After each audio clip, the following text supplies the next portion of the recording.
આ મને લાગે છે કે આ 21 વર્ષનો યુવાન એને ત્યાં જે ઊભા રહી અને સિંહ અને સિંહણની જે મેટિંગ ટાઈમ હતો એવું હું માનું છું. અને મેટિંગ ટાઈમમાં કોઈએ આ છોકરાએ નહીં તો બીજા કોઈએ એને કોઈ અટકચાળો કર્યો હશે, અથવા તો કોઈ એ લોકોની મેટિંગ ટાઈમમાં કોઈ સ્ટોન કર્યા હોય કે ગમે તેવું બન્યું હોય. બાકી સિંહનો જે મેટિંગ ટાઈમ છે એ 3 મિનિટનો હોય છે. અને આ જે મેટિંગનું જે સિંહણ હોય છે અને સિંહ હોય છે એનું આમ 5 દિવસ સુધી લગાતાર આ ચાલતું હોય છે. આ કેટલામો દિવસ હતો એ આપણને ખબર નથી, પરંતુ ત્યાં ઊભા રહી અને એને મસ્તી કરવી કે એને ડિસ્ટર્બ કરવાથી આ જે બનાવ બન્યો છે એ બહુ જ દુર્ભાગ્ય છે. અને આખું સિંહનું નામ ખરાબ થઈ ગયું છે.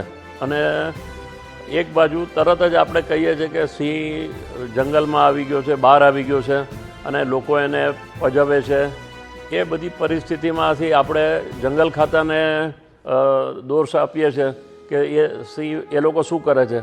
તો જંગલ ખાતું કોઈ દરેક જગ્યાએ પહોંચી જ ના શકે. આ કોઈ નેશનલ પાર્ક તો હતું નહીં. આ જે હતું એ રેવન્યુ લેન્ડ હતી અને ત્યાં એની મોમેન્ટ છે જ. અને જે થઈ ગયું છે એ બહુ ઘટનાને આપણે નુકસાન થયું છે. અને આ જે પરિવારનો યંગ છોકરો ગયો છે એના માટે આપણે સહાનુભૂતિ જ કરી શકીએ. બીજું આપણા હાથમાં કંઈ છે નહીં. ભગવાનને એમને કહીએ કે એમના આત્માને શાંતિ આપે. પરંતુ હું દરેક સિંહ પ્રેમીઓને એટલું ચોક્કસ કહીશ કે તમે સિંહની એની દરેક મુમેન્ટ તમે જુઓ. દાખલા તરીકે આ મેટિંગ ટાઈમ ન હોય તો મારણ ઉપર હોય અથવા તો ફીડિંગ ચાલતું હોય છોકરાઓ બચ્ચાઓનું, એ સિંહણને પણ એ લોકો તમે જો મસ્તી કરવા જાઓ તો એ સિંહણ પણ ઊભી થઈ જાય. એને તરત જ ભય લાગે છે કે મારા બચ્ચાને ડિસ્ટર્બ કરવા આવ્યા છે, બચ્ચાને હેરાન કરવા આવ્યા છે કે લેવા આવ્યા છે. તો આ બંને પ્રસંગ આપણે બહુ સાચવી રાખવા પડે છે.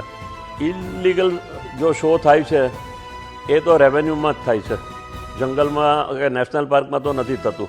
કારણ કે ફોરેસ્ટ ડિપાર્ટમેન્ટ બહુ એ રીતે મજબૂતીથી કામ કરે છે. પરંતુ નાના નાના ગામમાં, નાના નાના વિસ્તારોમાં, તાલુકામાં કે ગામડાઓમાં એ જે ખબર પડી જાય કે અહીંયા સિંહણ છે અને એને પાછળ એ લોકો જે ઇલીગલ કામ કરતા હોય છે અને એને રંજાડ કરતા હોય છે, એને દૂર કરવા માટે આપણે દરેકને અપીલ કરવી પડે કે આ વસ્તુનું તમે ધ્યાન રાખો. અને ભવિષ્યમાં પણ સિંહણને એ કોઈ સ્ટ્રીટ કૂતરા નથી, એ લાયન જ છે. અને લાયનનો એક અવાજ જ છે. અને એની ગર્જનાથી પણ તમારે સમજી જવું જોઈએ કે એનો અવાજ કેવો છે, સિંહણનો અવાજ કેટલો છે. એની મુમેન્ટથી તમારે સચવી જવું પડે. અને જે જે લાયન શો કરે છે એના માટે સાહેબ કોઈ કાર્યવાહી કરવાની જરૂર છે. અને સરકારે પણ આ બાબતનો ખાસ વિચાર કરવો પડશે.